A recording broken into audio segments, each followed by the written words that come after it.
Hello, कैसे हो मेरे प्यारे बच्चों। आप सभी का स्वागत है हमारे यूट्यूब चैनल PGMN में। हमने स्टार्ट की है हमारी बायोलॉजी की सीरीज जिसमें हम पढ़ रहे हैं रिप्रोडक्शन इन हायर प्लांट्स। इसमें हमने काफ़ी जो पॉइंट्स हैं हमारे टेक्स्ट बुक में कि वो कवर कर लिए हैं और आज जिस पॉइंट पर हमें डिस्कशन करना है वो है पोलन पिस्टल इंटरैक्शन। क्या होता है पोलन पिस्टल इंटरैक्शन, क्यों होता है, कहाँ होता है, कैसे होता है, ये सब चीज़ें आज हम डिटेल में स्टडी करने वाले हैं। तो सबसे पहले पोलन क्या होता है, पिस्टिल क्या होता है। ओके, सो पोलन क्या है। पोलन ये एक मेल गैमेट वाला पार्ट है जो इसेंशियल है हमारे रिप्रोडक्शन के लिए। रिप्रोडक्शन क्यों चल रहा है, क्यों हो रहा है रिप्रोडक्शन हमारे प्लांट्स में। सो प्लांट्स में रिप्रोडक्शन होने का एक ही एम होता है और वो होता है प्रोडक्शन ऑफ फ्रूट और सीड्स। इसी एक रीजन के लिए यहाँ पे होता है रिप्रोडक्शन। अभी रिप्रोडक्शन में हमने स्टडी किया था कि मेल गैमेट कैसे सिंथेसाइज होता है पोलन ग्रेन में, फीमेल गैमेट कैसे सिंथेसाइज होता है ओव्यूल्स में। ये सब स्टडी करने के बाद अब बात आ रही है हमें इस प्रोसीजर को आगे बढ़ाना है। आगे बढ़ाकर फाइनल जब हमें फ्रूट मिलने वाला है, इसी के लिए ये प्रोसीजर हमें कंटिन्यू करनी है। ओके, सो लास्ट लेक्चर में हमने देख लिया था कि पोलन ग्रेन कैसे बना है, उसके अंदर हमारे जो मेल गैमेट्स थे वो कैसे बने हैं, फिर पॉलिनेशन की प्रोसीजर देखी थी हमने। अभी पॉलिनेशन हो चुका है, मतलब पोलन ग्रेन उसके डेस्टिनेशन तक पहुंच चुका है। अभी इसके आगे की जो प्रोसीजर है वो देखनी है जो आती है पोलन पिस्टल इंटरैक्शन में। सो पोलन पिस्टल इंटरैक्शन इस प्रोसीजर में हमें स्टडी करना है जब से पोलन ग्रेन आके एक स्टिग्मा पर बैठ गया है। ओके, पोलन ग्रेन एक स्टिग्मा पर आके बैठ जाने के बाद आगे के प्रोसीजर कहाँ तक, जब तक फर्टिलाइजेशन नहीं होता वहां तक की पूरी प्रोसीजर, जब तक फर्टिलाइजेशन नहीं होने वाला वहां तक की सारी प्रोसीजर, उसके स्टेप्स आते हैं इस पोलन पिस्टल इंटरैक्शन में। तो चलिए अब हम डिटेल में देखते हैं इसे वन बाय वन। तो देखो बच्चों, फर्स्ट स्टेप में क्या होने वाला है, सबसे पहले हमें चाहिए एक पोलन ग्रेन जो रेडी है विद मेल गैमेट्स। और ये पोलन ग्रेन पॉलिनेशन होने के बाद, पॉलिनेशन की जो हमने दो एजेंट्स देखे थे, एक था बायोटिक एक था अबायोटिक, फिर इन दोनों में से कोई भी एक एजेंट की हेल्प से पोलन ग्रेन आके बैठ जाता है स्टिग्मा तक। स्टिग्मा क्या होता है, सो स्टिग्मा होता है पिस्टिल का एक पार्ट। अब देखो पिस्टिल क्या है, ये सब हम देख चुके हैं ऑलरेडी, फिर भी हम थोड़ा बहुत इसका रिवीजन कर लेंगे।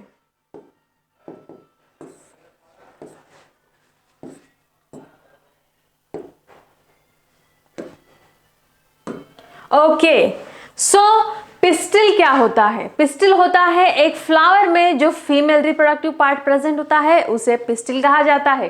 तो देखो बच्चों, जब भी आपको पिस्टिल की डायग्राम ड्रॉ करनी है तो सिंपल आपको एक सुराही निकालनी है। सुराही यानी कि जो हम फ्लावर पॉट्स निकालते थे ना जब स्कूल में, जब हम छोटे बच्चे थे और जब हमें ड्राइंग कंपटीशन होता था तो एक सबसे ज्यादा ड्रॉ की जाने वाली ये डायग्राम होती थी जिसमें एक वेस्ट निकालते थे, यानी एक फ्लावर पॉट निकालते थे और उसमें काफी सारे फ्लावर्स निकालते थे। उसी प्रकार से एक स्ट्रक्चर निकालना है आपको बस।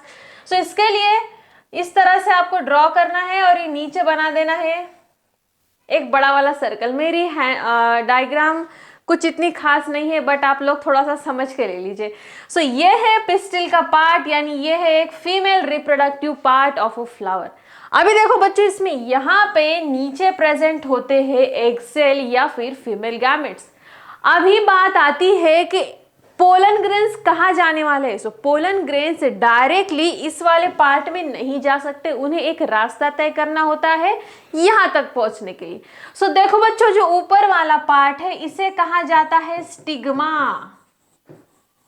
क्या कहते हैं इस ऊपर वाले पार्ट को, इसे कहा जाता है स्टिग्मा। जो पिस्टिल का सबसे ऊपर वाला ये वाला जो पार्ट है ना बच्चों, ये ठीक है, जो उसका सबसे ऊपर वाला पार्ट है, इसे कहा जाता है स्टिग्मा। और ये स्टिग्मा एक स्टिकी लिक्विड को सीक्रेट कर लेता है और इस लिक्विड में कुछ केमिकल प्रेजेंट होते हैं। अब यहाँ केमिकल क्यों प्रेजेंट है, एक बात बच्चों याद रखो कि नेचर में जो कोई भी क्रिएशन है, फिर चाहे वो माइन्यूट हो या काफी बड़ा हो, हर एक क्रिएशन, हर एक चीज के पीछे कोई ना कोई लॉजिक, कोई ना कोई रीजन जरूर होता है। फालतू में इस नेचर ने फालतू में किसी भी क्रिएशन को नहीं किया है, हर क्रिएशन के पीछे कोई ना कोई राज छुपा होता है। और उसी तरह से इस स्टिग्मा पर एक स्टिकी सा लिक्विड प्रेजेंट होता है, कुछ केमिकल्स प्रेजेंट होते हैं। अब इनका क्या काम होता है, सबसे पहले जैसे आप कॉमन सेंस लगा रहे हो मेरे होशियार बच्चों की, स्टिकी नेचर होने की वजह से यहाँ पे पोलन ग्रेन आके स्टिक हो जाएगा। Yes, very good.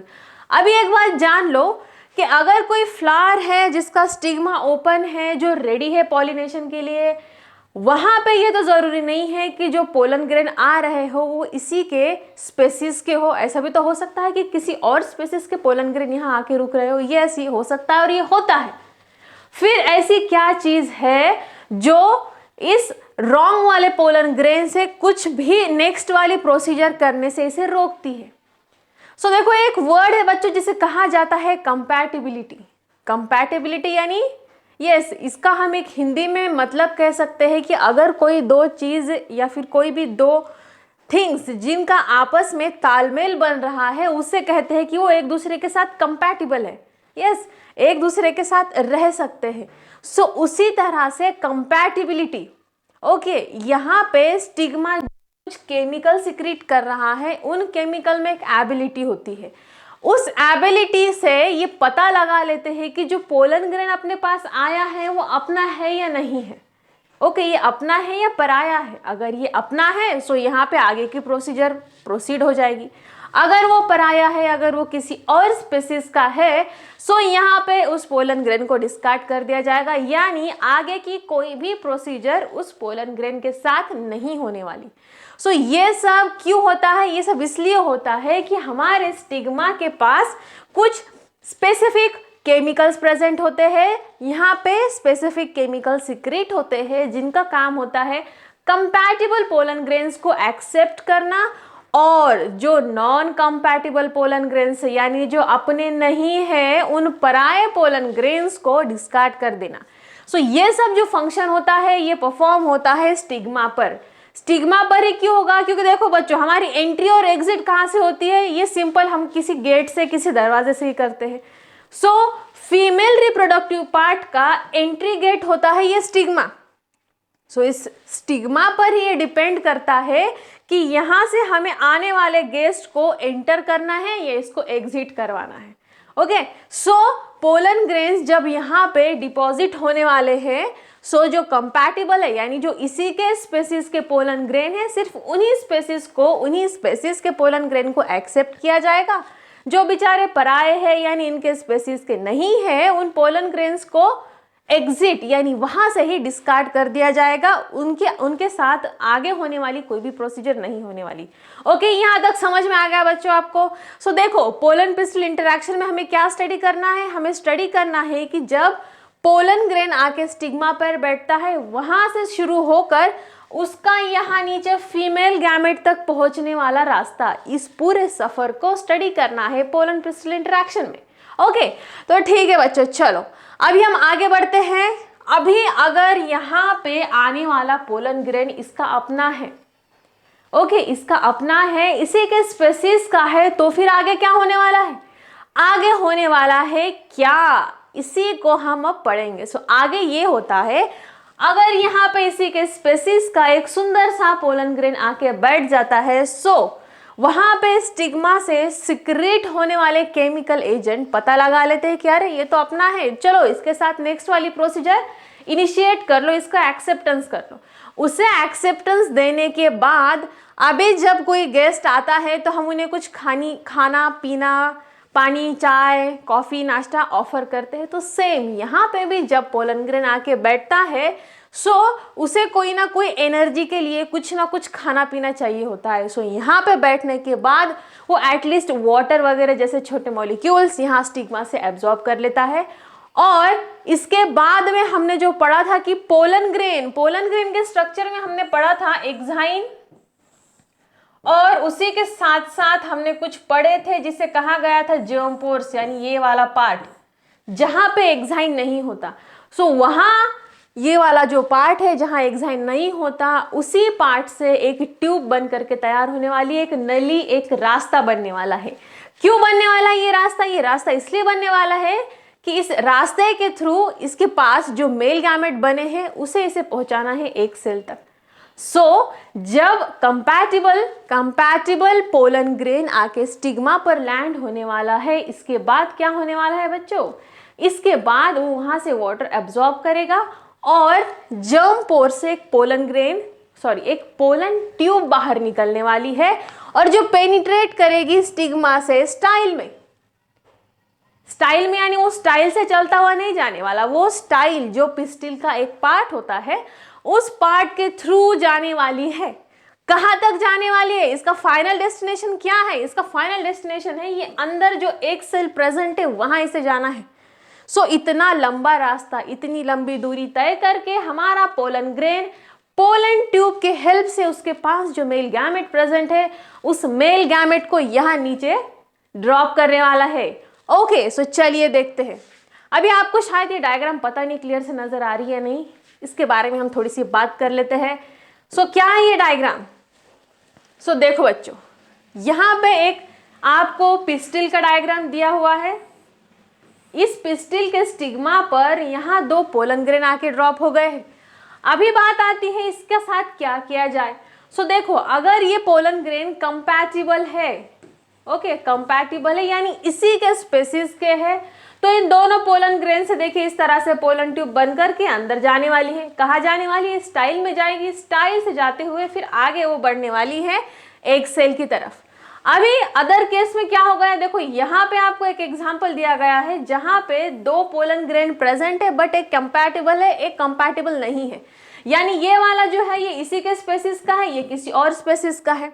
ठीक है, सो यहाँ पे क्या होने वाला है, जो कंपैटिबल है भाई वहां से तो पोलन ट्यूब निकल गई और आगे की ओर बढ़ गई, बट जो बेचारा इसके स्पेसिस का नहीं था, जो पराया था, यहाँ पे हो गया है भाई इसका इनहिबिशन, ये यहाँ से आगे नहीं बढ़ सकता।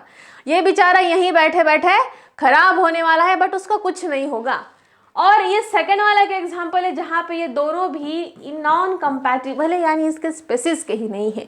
सो यहाँ पे भी कोई चांस नहीं है कि इनका कुछ हो सके। सो यहाँ पे ये दोनों बेचारे स्टिग्मा पर बैठे बैठे ही सड़ जाएंगे बट इनका कुछ भी नहीं।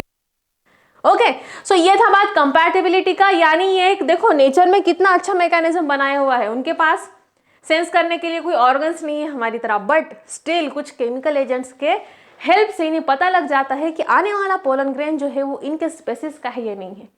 इसी कारण जो बन रहे हैं फ्रूट्स, आम के पेड़ पे आम ही आ रहा है, ओके अमरूद के पेड़ पे अमरूद ही लग रहे हैं, ये भी इसी के पीछे रीजन है। अगर ऐसा नहीं होता सो हो सकता है कि आम वाले पोलन ग्रेन उड़कर अमरूद वाले पे चले गए और दोनों का कॉम्बिनेशन होकर कोई तीसरा ही फ्रूट बन गया, बट ऐसा नहीं हो रहा। क्यों नहीं हो रहा? बिकॉज यहाँ पे कंपैटिबिलिटी चेक की जाती है। अगर कंपैटिबिलिटी है देन ही आगे की प्रोसीजर होने वाली है। ठीक है, तो चलो बच्चों अब हम आगे बढ़ते हैं। सो इसमें वही आपको डिटेल में दिया गया है कि क्या क्या होता है। सो जैसे मैंने बताया कि यहाँ कंपैटिबिलिटी चेक की जाती है। सो स्टाइल से डिटरमाइन होने वाला है। यहाँ पे कुछ स्पेसिफिक केमिकल्स आते हैं जो केमिकल हेल्प करते हैं। क्यों हेल्प करते हैं? कुछ स्पेसिफिक केमिकल होते हैं जो हेल्प करते हैं कंपैटिबिलिटी चेक करने एज वेल एज कि उसका ग्रोथ कैसे होने वाला है पोलन ट्यूब का। ओके, ये सब प्रेजेंट है स्टिग्मा पर। अभी देखो बच्चों, इसके बाद में हमने देखा था कि पोलन ट्यूब जो बन रही है वो स्टिग्मा से तो निकल गई, स्टाइल से भी चले गई। अब इसे फाइनल कहाँ जाना है? इसे एग सेल तक जाना है। एग सेल कहाँ प्रेजेंट होता है?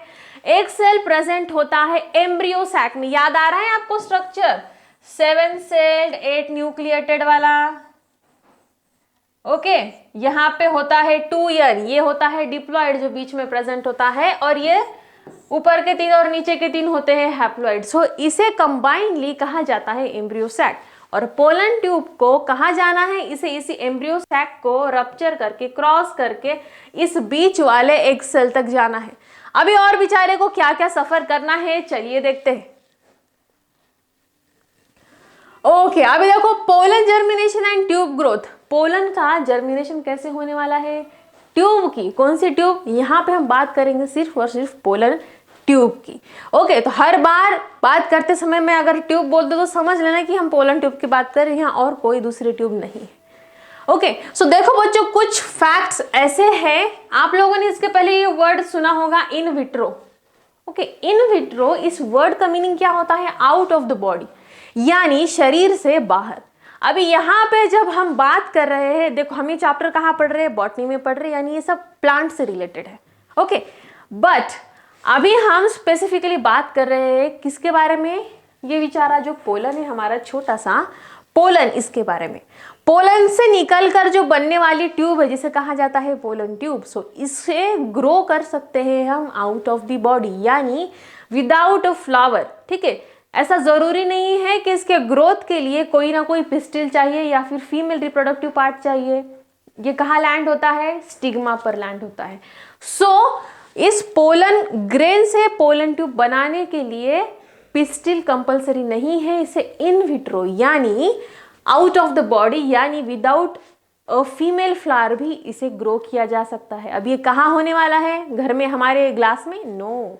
सो इस प्रकार के जो भी आउट ऑफ द बॉडी वाले एक्सपेरिमेंट्स होते हैं, इसे करने के लिए एक सुटेबल सी स्पेसिफिक सी लैबोरेटरी होना जरूरी होती है।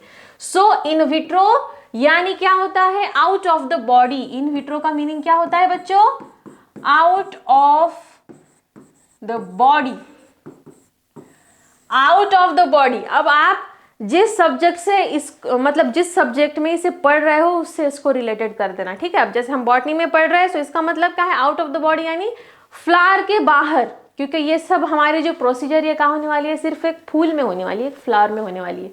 सो इन विट्रो यानी अगर फ्लावर प्रेजेंट नहीं है देन क्या पोलन ग्रेन से पोलन ट्यूब को बनाया जा सकता है, उसे जर्मिनेट किया जा सकता है। सो हाँ, ये पॉसिबल है। कैसे पॉसिबल है? सो इसको इन विट्रो एक टेक्निक से किया जाता है, यानी लैबोरेटरी में से किया जा सकता है। अभी इसे कैसे, मतलब इसे करने के लिए क्या क्या जरूरी है, जैसे हमने देखा था कि स्टिग्मा पर कुछ स्पेसिफिक से केमिकल प्रेजेंट होते हैं जो हेल्प करते हैं पोलन ट्यूब के ग्रोथ को और कंपैटिबिलिटी को चेक करने में। सो अगर पोलन ग्रेन से पोलन ट्यूब बनाना है, यानी एक प्रोसीजर है जर्मिनेशन की। जर्मिनेशन पता है ना बच्चों आपको, अगर किसी सीड से एक छोटा सा रेडिकल निकल रहा है, ओके, यानी उसे एक छोटी सी कुछ ना कुछ एक्सटर्नल पार्ट उसका डेवलप हो रहा है, इसे कहा जाता है जर्मिनेशन। सो जर्मिनेशन कैसे होता है, यहाँ पे जब स्टिग्मा पर कोई पोलन ग्रेन चला गया, वहां पे उसे कुछ ना कुछ नरिशमेंट मिलने वाला है, न्यूट्रिशन मिलने वाला है, और वहां पे वो एक एक्सटर्नल ग्रोथ देने वाला है जिसे कहा जाता है, ये जो पोलन ट्यूब है ये वाला। सो पोलन ट्यूब, ओके, यहाँ पे डायग्राम में कंफ्यूज मत होना। देखो बच्चों, ये जो ऊपर वाला पार्ट है ये बेचारा हमारा छोटा सा पोलन ग्रेन, और इस पोलन ग्रेन को जर्मिनेशन होने के बाद जो एक ट्यूब निकलती है वो है ये वाली पोलन ट्यूब। ओके, सो ये इन विट्रो वाली जो प्रोसीजर है, यानी जो विदाउट फ्लावर की जाने वाली है, तो इसके लिए क्या क्या आपको चाहिए। सो देखो बच्चों, सबसे पहले हमें चाहिए होता है सिंथेटिक मीडियम। सिंथेटिक मीडियम यानी कुछ ऐसी चीज जिसमें हम इस पोलन ग्रेन को रख सके ताकि वो ग्रो हो, ताकि वो जर्मिनेट हो। सो उसे कहेंगे हम, क्या कहेंगे, synthetic medium. Okay, synthetic medium. अब इस सिंथेटिक मीडियम में क्या क्या चाहिए, अब आपको अगर एनर्जी चाहिए तो आपको आपके खाने पीने में क्या चाहिए, ग्लूकोज चाहिए। फिर ग्लूकोज के लिए हम अलग अलग सोर्सेस लेते हैं। फॉर एग्जांपल, जब भी हम कुछ रोटी वगैरह भी खाते हैं सो बॉडी में जाने के बाद उससे कुछ ग्लूकोज बनता है जो हमें एनर्जी प्रोवाइड करता है। या फिर इंस्टेंट एनर्जी चाहिए सो हम क्या लेते हैं, ORS लेते हैं, एनर्जल लेते हैं, या फिर नींबू पानी भी ले सकते हैं जिसमें ग्लूकोज एंड सॉल्ट दोनों भी प्रेजेंट होता है। सो इसका क्या मतलब है कि ग्लूकोज, ओके, ये क्या प्रोवाइड कराता है, हमें इंस्टेंट एनर्जी प्रोवाइड कराता है, न्यूट्रिशन देता है। सो उसी तरह से अगर पोलन को हमें इन विट्रो यानी out of the body flower के बिना अगर जर्मिनेट करना है, सो हम एक मीडियम बना सकते हैं जिसे कहा जाता है सिंथेटिक मीडिया। सिंथेटिक मीडिया में कौन कौन से कंस्टिट्यूएंट चाहिए जिसे यूज करके हमारा जो पोलन है ये जर्मिनेट हो सके। सो इसमें आता है सुक्रोज। सुक्रोज क्या आता है, सुक्रोज जो देता है एनर्जी, जो देता है एनर्जी आपके बच्चों को बढ़ने के लिए। यस, सो यही है वो सुक्रोज जो पोलन ग्रेन से पोलन ट्यूब बनाने के लिए न्यूट्रिशन प्रोवाइड करेगा। ओके, सो सुक्रोज क्या करता है, ये इंड्यूस करता है पोलन ग्रेन का जर्मिनेशन। जर्मिनेशन इस वर्ड से भी कंफ्यूज नहीं होना है। जब भी जर्मिनेशन का यूज कहाँ किया जाता है इस वर्ड का, जब भी कोई सीड, ओके, इसे हम कहाँ यूज किए हैं अभी तक, कि अगर कोई सीड मानो जमीन पे रखा है और वहां से थोड़ा सा रूट आ रहा है, ऊपर से थोड़ा सा शूट आ रहा है, सो इसे कहते हैं जर्मिनेशन, यानी सीड ग्रो होना स्टार्ट हो रही है। कोई एक बीज जो बोया है वहां से प्लांट बनना स्टार्ट हो रहा है, इसे जर्मिनेशन कहा जाता है। और जर्मिनेशन यहाँ पोलन ग्रेन में भी होने वाला है, क्योंकि पोलन ग्रेन क्या करता है, स्टिग्मा पर बैठने के बाद नीचे से पोलन ट्यूब बनाना स्टार्ट करता है, जो कि पेनिट्रेट होती है up to the embryo sac, जो कहां तक जाने वाली है, लास्ट में एक सेल तक जाने वाली है। ठीक है, सो जर्मिनेशन इस वर्ड को लेके यहाँ कंफ्यूज नहीं होना मेरे प्यारे बच्चों। ओके, सो समझ में आए यहाँ तक क्या हो रहा है। यहाँ पे सिंथेटिक मीडिया में हमें कौन सा केमिकल या फिर कौन सा कॉन्स्टिट्यूएंट चाहिए, सुक्रोज। सुक्रोज एक ग्लूकोज का टाइप होता है, एक शक्कर का टाइप होता है। यस, सो सुक्रोज हेल्प करता है पोलन ग्रेन के जर्मिनेशन के लिए एंड उसे ग्रो करने के लिए भी हेल्प करता है, क्योंकि ये क्या कर रहा है, ये अल्टीमेटली उसको न्यूट्रिशन, खाना पीना प्रोवाइड कर रहा है। और एक बात है इसमें इंटरेस्टिंग, अगर उसी में बोरिक एसिड ऐड कर दिया जाए सो जो पोलन ग्रेन का जर्मिनेशन है वो एक्सेलरेट होता है। एक्सेलरेट क्या होता है, बूम बूम, एक्सेलरेट स्पीड बढ़ जाती है। ओके, सो हमने क्या देखा इन विट्रो में, इन विट्रो यानी क्या, अगर विदाउट फ्लावर हमें किसी पोलन ग्रेन से पोलन ट्यूब बनाना है या फिर उसका जर्मिनेशन करना है, उसे इन विट्रो कहेंगे। और ये परफॉर्म होगा सिर्फ लैबोरेटरीज में। अभी लैबोरेटरीज में क्या होता है, अभी मैं आपको एक डायग्रामेटिक बताती हूँ। देखो बच्चों, आप लोगों ने लैब में कुछ एक्सपेरिमेंट्स किए हैं, प्रैक्टिकल परफॉर्म किए होंगे मे बी। ओके, सो आप लोगों को पता होगा पेट्री प्लेट। पेट्री प्लेट क्या होता है, एक कांच की प्लेट है, इसमें रखा जाता है सिंथेटिक मीडिया जिसमें अगार या फिर अकेशिया वगैरह इस तरह के कुछ एजेंट्स ऐड किए जाते हैं जो बेस देते हैं, बेस यानी एक बेस देते हैं मीडिया बनाने के लिए। इन सभी के साथ इसमें ऐड किया है सुक्रोज, और इसी में जो पोलन ग्रेन्स है ना, इसे रख दिया। फिर specific temperature, specific humidities, environmental condition को सेट करने के बाद क्या होता है, ये जो यहाँ पे सिर्फ पोलन ग्रेन रखे थे ना बच्चों, उस पोलन ग्रेन का जर्मिनेशन स्टार्ट हो जाता है और वहां से पोलन ट्यूब बन करके तैयार हो जाती है। चलिए इसको देखते हैं आगे। ओके, सो ये वाला जो डायग्राम है ना बच्चों, ये आपको जो यहाँ दिख रहा है पोलन वाला, सो ये एक उसी डायग्राम को जूम करके बनाया हुआ है कि अगर हमने इसको इन विट्रो बनाया, इन विट्रो जर्मिनेट किया, सो कैसा दिखेगा। सो माइक्रोस्कोप के अंदर अगर इसको ऑब्जर्व किया तो कुछ इस तरह का स्ट्रक्चर हमें दिखता है कि एक पोलन ग्रेन है और उसके नीचे साइड में एक पोलन ट्यूब बनी है, यानी कि जर्मिनेशन हो गया है। ओके, चलो अब आगे बढ़ते हैं। इन विट्रो के बाद अब बारी आती है आर्टिफिशियल हाइब्रिडाइजेशन की। आर्टिफिशियल हाइब्रिडाइजेशन यानी क्या होता है, अभी देखो हमने पोलन ग्रेन देखा, उसके बाद पॉलिनेशन देखा। सो पॉलिनेशन क्यों चाहिए हमें, पॉलिनेशन इसलिए चाहिए कि ठीक है फ्लावर्स तो आ गए, बट हमें उन फूलों से कुछ फल चाहिए जो हम खा सकें। ओके, हम लोग भी बहुत सेल्फिश होते हैं, जो कुछ करते हैं अपनी मतलब के लिए करते हैं। अभी नेचर में ये तो एक नेचुरल प्रोसीजर हो गया कि भाई फ्लावर आ गया, उसके बाद में उस फ्लावर से बनने वाला है एक फ्रूट, बट इस बात की क्या गारंटी है कि यहाँ पे पॉलिनेशन सही होने वाला है, जल्दी होने वाला है। क्योंकि देखो आजकल के कंडीशन में क्या है, आजकल हनी बीज कम हो गए हैं, काफ़ी सारे बर्ड्स कम हो गए हैं, इंसेक्ट्स कुछ तो मानो इस धरती से ही गायब हो गए हैं। अभी इन सब इंसेक्ट्स का क्या काम था, सो इन सब इंसेक्ट्स का काम यही था कि ये पॉलिनेशन में हेल्प करते थे, इसीलिए ये फूलों के आसपास मंडराते थे। ओके, सो आजकल की कंडीशन में क्या हो गया है, ये सब जो बायोटिक एजेंट्स हैं जो पॉलिनेशन करवाते हैं ये काफ़ी कम हो गए। सो इसलिए इंसान ने अपना ही दिमाग चलाया और क्या किया कि खुद से ही भाई मैं ही पॉलिनेशन करवा देता हूँ। ओके, सो पॉलिनेशन अपने हाथों से कर रहा है इंसान। सो इसी को कहा जाता है आर्टिफिशियल हाइब्रिडाइजेशन। यानी क्या कि पोलन ग्रेन को स्टिग्मा तक ट्रांसफर किया जा रहा है, बट ये कोई नेचुरल प्रोसीजर नहीं है, इसे हम अपने हाथों से कर रहे हैं। ओके, ह्यूमन कर रहा है, इसी को आर्टिफिशियल हाइब्रिडाइजेशन कहा जाता है। अभी आर्टिफिशियल हाइब्रिडाइजेशन के लिए एक तो ये है कि आप लोग हाथों से ही कर लो। ओके, एक फ्लावर उठा लो, उसके पोलन ग्रेन किसी और पर छिड़क लो।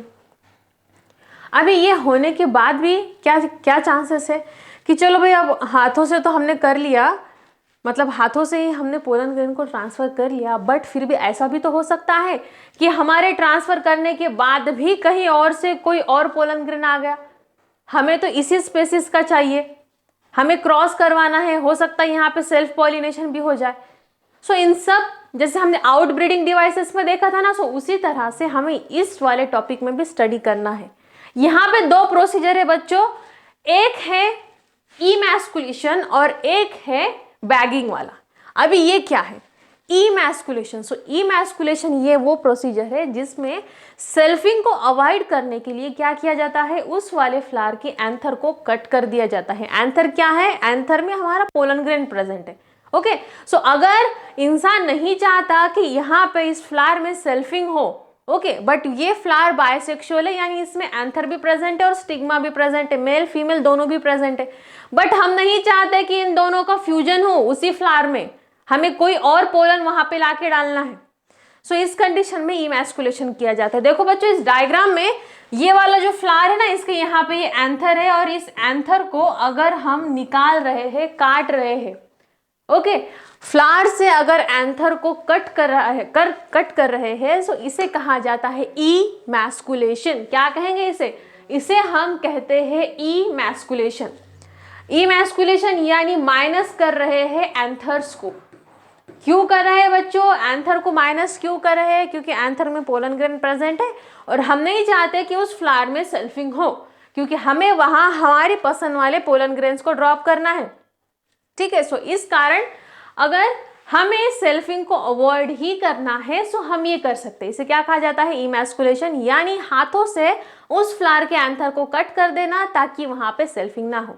ओके, अब यहाँ पे ये वाली प्रोसीजर हो गई, हमने फ्लावर से क्या किया, एंथर को कट कर दिया। अभी हमारा फ्लावर में क्या प्रेजेंट है? सिर्फ फीमेल पार्ट प्रेजेंट है। अभी हमें जो रिक्वायर्ड पोलन ग्रेन्स थे उस पोलन ग्रेन को भी यहाँ पे हमने चलो मानो से डस्ट कर दिया, लो डाल दिया। अभी भी यहाँ पे क्या चांसेस है? चलो हमने तो डस्ट कर दिए, बट थ्रू एयर या फिर थ्रू इंसेक्ट और भी वहां पे कोई और पोलन ग्रेन आ सकते हैं और हो सकता है कि उस वाले पोलन ग्रेन के साथ आगे वाली प्रोसीजर हो जाए। सो ऐसा ना हो इसलिए क्या किया जाता है, उस फ्लावर के ऊपर बैगिंग की जाती है, यानी उस फ्लावर को एक बैग में ढक दिया जाता है और उसको टाई कर देते हैं ताकि कोई और पोलन ग्रेन वापस से उस फूल के पिस्टिल पर ड्रॉप ना हो। इस वाले दोनों भी प्रोसीजर को इंक्लूड किया जाता है आर्टिफिशियल हाइब्रिडाइजेशन में, यानी यहाँ पे पॉलिनेशन की प्रोसीजर हमने खुद की है, आर्टिफिशियली की है, और ये डिजायर्ड होता है कि हमें कौन सा वाला पोलन ग्रेन चाहिए, कौन से स्पेसिस का चाहिए, इसे कहाँ पे लैंड करना है, ये सब प्री डिसाइडेड होता है by the humans. That's why इस वाले प्रोसीजर को कहा जाता है आर्टिफिशियल हाइब्रिडाइजेशन। काफी इजी कंसेप्ट से आपको समझ में आया ही होगा, बस यहाँ पे कंफ्यूज नहीं होना। इमैस्कुलेशन में क्या होता है, यहाँ माइनस करते हैं, कट करते हैं, कौन से पार्ट को? मेल पार्ट को, एंथर को ही कट करते हैं। ओके, क्योंकि अगर फीमेल वाले पार्ट को, पिस्टिल को कट कर दिया, देन वो फ्लावर तो कोई काम का ही नहीं रहेगा। ओके, सो यहाँ पे क्या करते हैं, इमैस्कुलेशन में एंथर को कट करते हैं और इसका रीजन होता है कि इन्हें क्या करना है, सेल्फिंग, उसी फ्लावर में के एंथर से होने वाला पॉलिनेशन इससे यहाँ पे माइनस करना है या फिर इसको रिजेक्ट करना है। दैट्स वाई वहां से एंथर ही हटा दो, ना रहेगा बांस, ना बजेगी बांसुरी। ओके, सो वहां से अगर एंथर को ही निकाल दिया, देन वहां पे उसका खुद का पोलन ग्रेन होने वाला है क्या? नहीं होगा। सो इसी प्रोसीजर को कहते हैं इमैस्कुलेशन। इमैस्कुलेशन करने के बाद वहां पे हमें जो चाहिए उस पोलन ग्रेन को ढक दो या उस पे डस्ट कर दो। उसके बाद में और अनवांटेड दूसरे पोलन ग्रेन वहां तक ना पहुंचे, इसलिए उस बेचारे को कंप्लीटली कवर कर लो, जिसे कहा जाता है बैगिंग, यानी उस वाले फ्लावर को एक बैग पहना दी जाती है और टाई कर दी जाती है। तो ये था हमारा आर्टिफिशियल हाइब्रिडाइजेशन में। अब चलो आगे बढ़ते हैं। अभी हमारा काफी मेन पार्ट स्टार्ट होने वाला है जिसे कहा जाता है डबल फर्टिलाइजेशन। ओके, अभी देखो बच्चों हमारे पास क्या हो गया है, हमारी प्रोसीजर कहाँ तक आई है, पहले गैमेट्स बने, ओके, दोनों भी बन गए मेल फीमेल। अभी इनके फ्यूजन की बारी आ रही है, उसके पहले क्या हो गया, चलो मेल गैमेट पिस्टिल तक पहुंच भी गया है। अभी आगे की प्रोसीजर है जहां जो प्रोसीजर कंप्लीट होने के बाद हमें फल मिलने वाला है और सीड भी मिलने वाली है। सो इस प्रोसीजर को कहा जाता है डबल फर्टिलाइजेशन। डबल फर्टिलाइजेशन ये मेन प्रोसीजर है जिसमें मेल एंड फीमेल गैमेट्स का फ्यूजन हो रहा है, ये दोनों मिल रहे हैं। डबल फर्टिलाइजेशन इस वाले प्रोसीजर का इन्वेंशन किया गया था हमारे ये जो महाशय है हैंडसम से, इनके द्वारा। इनका नाम है, देखो बच्चों, इनका नाम है नौशीन, जो 1898 में इन्होंने क्या किया था, इस फिनोमिना को स्टडी किया था, डिस्कवर किया था। ओके, अब क्या है डबल फर्टिलाइजेशन, क्यों है, इसे अब हमें अच्छे से स्टडी करना है। ओके, अभी एक थोड़ी सी मैं आपको हिंट दे देती हूँ कि यहाँ पे फर्टिलाइजेशन तो ठीक है, आपको पता होगा फर्टिलाइजेशन का मीनिंग क्या होता है, मेल एंड फीमेल गैमेट अगर एक साथ आ रहे हैं तो वहां पे क्या होता है, पहले एम्ब्रियो बनता है, फिर जायगोट बनता है, ये सब प्रोसीजर। ओके, सो वो तो होगा हमें फर्टिलाइजेशन, बट यहाँ डबल ये शब्द क्यों आया है, ये वर्ड क्यों आया है? सो बच्चों, डबल यहाँ इसलिए आया है कि आप लोगों को याद होगा हमने जब देखा था कि पोलन ग्रेन में मेल गैमेट किस तरह से बन रहे हैं। ओके, सो हमारे पास एक पोलन ग्रेन में कितने मेल गैमेट थे, वी हैड 2 मेल गैमेट और एक था ट्यूब न्यूक्लियर।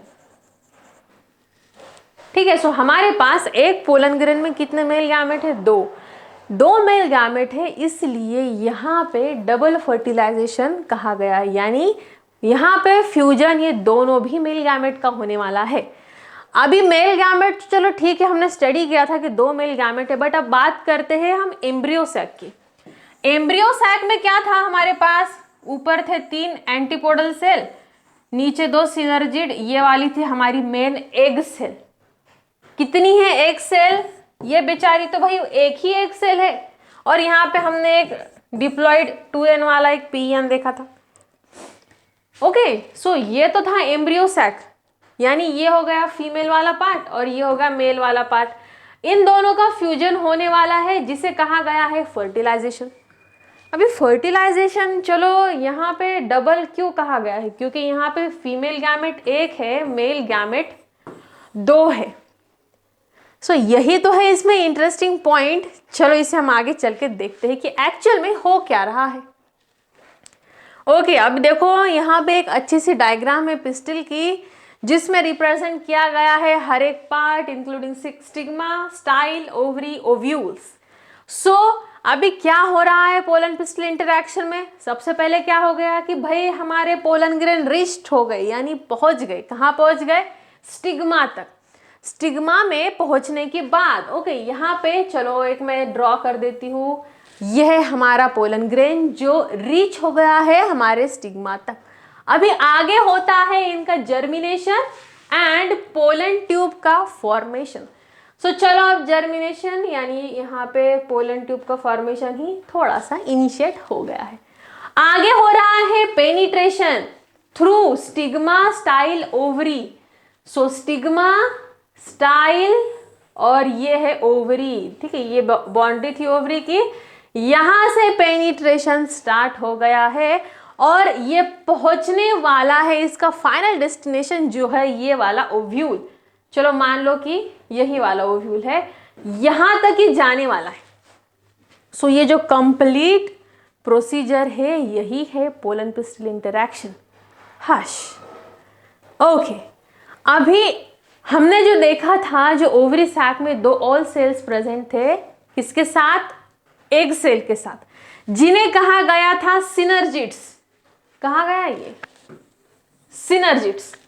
ओके, ऐसे हमारा जो एम्ब्रियो सैक था इसमें यहाँ पे ये एग सेल थी और ये जो दोनों भी थे ये थे सिनर्जिड्स, ये वाले सिनर्जिड्स। सो ये वाला जो कंप्लीट प्रोसीजर है ना बच्चों, यहाँ से पोलन ट्यूब बन रही है और इसी ओव्यूल तक बराबर जा रही है, ओव्यूल में भी एग सेल तक बराबर जा रही है। सो इस वाले प्रोसीजर को या फिर ये जो पेनिट्रेशन है इसे गाइड करता है ये सिनर्जिड। ये वाले जो 2 सेल्स है ना जो आजू बाजू में प्रेजेंट है, किसके, एग सेल के। सो ये क्या करता है, इस पोलन ट्यूब को गाइड कर रहा है, आजा भाई तेरी डेस्टिनेशन यहाँ है। ये कौन कर रहा है, ये कर रहा है सिनर्जिड। कैसे कर रहा है, तो सिनर्जिड के पास होते हैं कुछ केमिकल्स, जो केमिकल ये सिनर्जिड सिक्रीट करता है। So growth of the pollen tube ये गाइड होती है कुछ केमिकल जो सिक्रीट होते हैं इन सिनर्जिड से। ओके, सो ये कंप्लीट जो पोलन ट्यूब बन रही है, ग्रो कर रही है और यहाँ तक आ रही है। सो इसको गाइड कौन करता है, इसे गाइड करता है सिनर्जिड से सिक्रीट होने वाले कुछ केमिकल्स। चलो आगे बढ़ते हैं। यस, अभी आपको कुछ वर्ड्स दिखेंगे जिसे कहा गया है पोरोगैमी, छलाजोगैमी एंड मेजोगैमी। अभी ये क्यों आ गए, देखो बच्चों यहाँ हमने क्या देखा है, यहाँ लास्ट वाले स्लाइड में कि जो पोलन ट्यूब बन रही है ये फाइनली कहाँ जाने वाली है, ओव्यूल तक। ओव्यूल में कहाँ जाने वाली है? ओव्यूल में कहाँ जाने वाली है? ये यहाँ पे एग सेल के पास जाने वाली है। सो एंट्री वो कौन से दरवाजे से ले रही है, इसके ऊपर से ये टर्म्स जो हम आगे स्टडी करने वाले हैं ये सब है। चलो इसको देखते हैं। सो देखो बच्चों, ये है स्ट्रक्चर एक ओव्यूल का जो हमने अच्छे से स्टडी कर लिया है। ओके, अभी ओव्यूल के कुछ पार्ट्स जो यहाँ पे आपको ये वर्ड्स को लर्न करने के लिए, ध्यान में रखने के लिए जरूरी है, जो है एक है हमारा माइक्रोपाइल।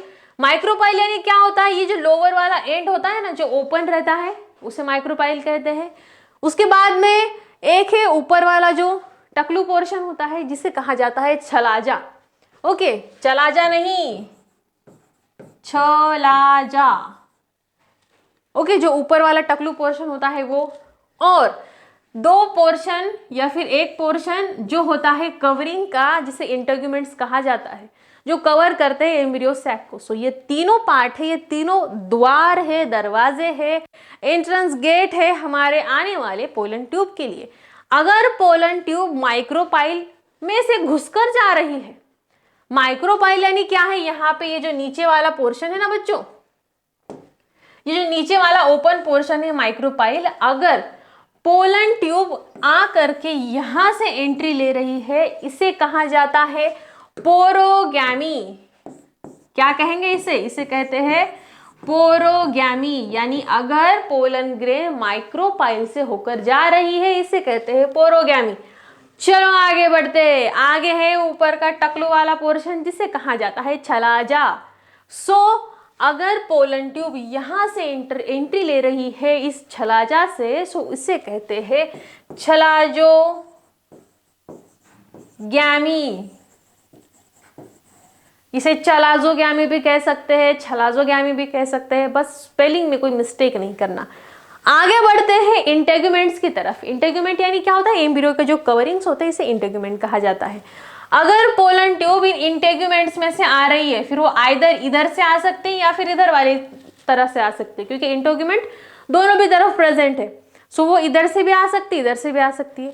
अगर पोलन ट्यूब यहां से आ रही है, कोई भी इंटेगुमेंट को चीर के आ रही है, एंट्री ले रही है, सो इसे कहा जाता है मेसोगैमी।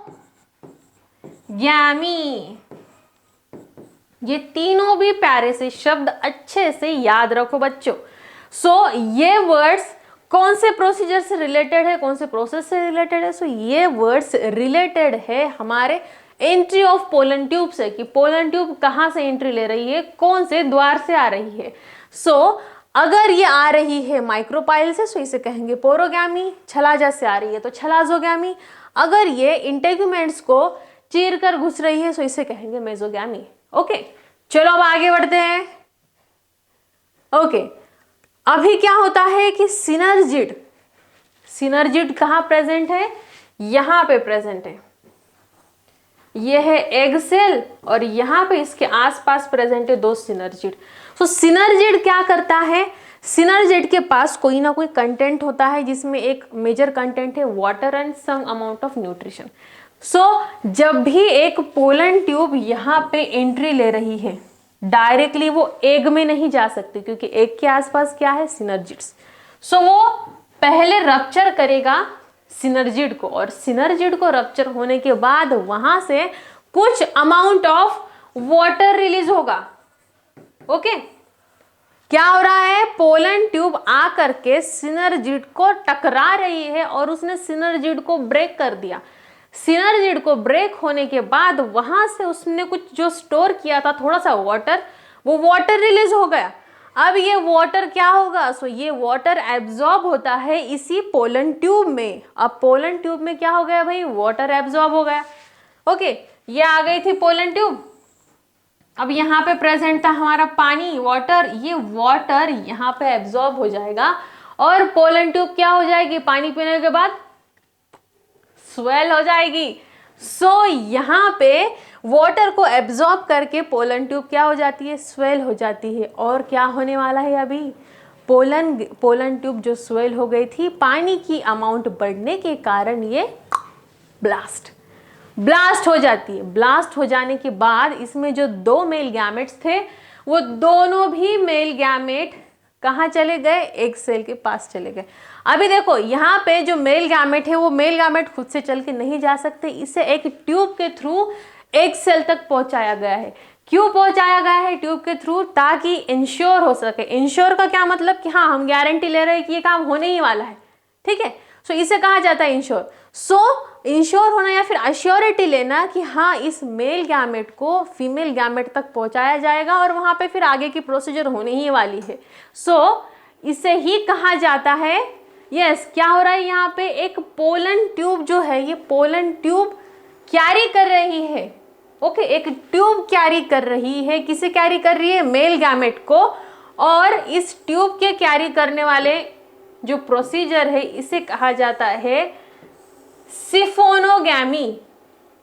सिफोनोगैमी जो इंश्योर कर रहा है कि हाँ यहाँ पे फर्टिलाइजेशन होने ही वाला है, क्योंकि ये जो ट्यूब है ये डायरेक्टली इस मेल गैमेट को ट्यूब के थ्रू कहाँ जा रहा है, ये ट्यूब के थ्रू कहाँ जाने वाला है, मेल गैमेट या फीमेल गैमेट के पास जाने वाला है। समझ में आया यहाँ तक? सो ये जो वर्ड है जिसे कहा जाता है सिफोनोगैमी, सिफोनोगैमी, इसका क्या मीनिंग होता है? सिंपली कि जो मेल गैमेट आ रहे हैं ये खुद से चल चल के नहीं आने वाले, इन्हें एक ट्यूब के थ्रू सीधा फीमेल गैमेट तक पहुंचाया जा रहा है, इसे कहते हैं सिफोनोगैमी। चलो अब आगे बढ़ते हैं। अभी है सिंगैमी एंड ट्रिपल फ्यूजन। क्या है syngamy? Syngamy and triple fusion ये दोनों भी फर्टिलाइजेशन के प्रोसीजर है। जैसे हमने देखा कि हम क्या पढ़ने वाले हैं, डबल फर्टिलाइजेशन। सो डबल यानी दो, सो डबल फर्टिलाइजेशन के ये दोनों स्टेप्स है, एक है सिंगैमी और एक है ट्रिपल फ्यूजन। सो ये दोनों क्या आते हैं? ये दोनों आते हैं प्रोसीजर जो डबल फर्टिलाइजेशन में होते हैं। अभी आगे का जो भी प्रोसीजर है ये अच्छे से पढ़ने के लिए काफ़ी ज़रूरी है कि आपको जो एम्ब्रियो सैक का स्ट्रक्चर है ये काफ़ी अच्छे से याद हो, इसका हर एक पॉइंट याद हो, ओके। स्पेशली अबाउट कि वो हैप्लॉइड है या डिप्लॉइड है। अगर वो हैप्लॉइड है इसका मतलब इसको हम सिंपली एन से रिप्रेजेंट करते हैं, यानी सिर्फ एक ही क्रोमोसोम प्रेजेंट है। अगर वो डिप्लॉइड है यानी उसको हम रिप्रेजेंट करेंगे 2n से, यानी इसमें सेट ऑफ क्रोमोसोम प्रेजेंट है, ओके। सो हमने क्या देखा था कि ये जो एम्ब्रियो सैक है, इस एम्ब्रियो सैक में ऊपर 3 सेल्स प्रेजेंट होते हैं और ये तीनों भी होते हैं हैप्लॉइड, यानी सिर्फ n, ओके, ओनली 1n। बीच में होता है 2 सेल्स होते हैं बीच में, ओके। अभी ये तो हम आगे और पढ़ने ही वाले हैं, ओके। अभी ये होता है 2n। क्यों? क्योंकि यहाँ पे जो 2 सेल है वो एक दूसरे में फ्यूज हो गए, फ्यूज होने के बाद एक ही सेल में कन्वर्ट हो गए, बट यहाँ पे दोनों भी सेल n थे, n प्लस n क्या हो गया, 2n। सो यहाँ पे जो बीच वाला सेकेंडरी न्यूक्लियस होता है ये कैसा होता है, डिप्लॉइड यानी 2n, ठीक है। और अभी हम चलते हैं मेन पोर्शन जिसके लिए इतना सब तामझाम मचा हुआ है, वो है ये बीच वाला एग सेल और उसके आसपास ये 2 सिनर्जिड्स भी होते हैं और ये तीनों सेल भी n होते हैं यानी कि हैप्लॉइड होते हैं। सो सबसे पहले ये बात अच्छे से स्टडी कर लो, रट लो, याद कर लो, रिमाइंड कर लो। आपके रूम के आसपास जितनी भी प्लेस आपको ओपन देखी कि वहाँ अच्छे से सब डायग्राम्स बना के लगा लो, ताकि दिन रात आप लोगों को डायग्राम दिखे और आप कोई भी एक भी बात, एक भी कॉन्सेप्ट मिस ना कर सके, ठीक है। सो अब आगे हमें जो पढ़ना है सिंगैमी एंड ट्रिपल फ्यूजन, सो हम ये पढ़ेंगे ही, ऑब्वियसली पढ़ेंगे, बट इसे हम कंटिन्यू करेंगे नेक्स्ट लेक्चर में। तब तक के लिए हमारे साथ कनेक्ट होकर रहिए, इस लेक्चर के सीरीज को कंटिन्यूअसली देखते रहिए। अगर आपको कुछ क्वेश्चंस क्वेरी है सो कमेंट बॉक्स में पूछिए और चैनल को लाइक सब्सक्राइब ज़रूर कर दीजिएगा। एंड हाँ, इस वीडियो में आपको जो हमने स्टार्टिंग में देखे थे,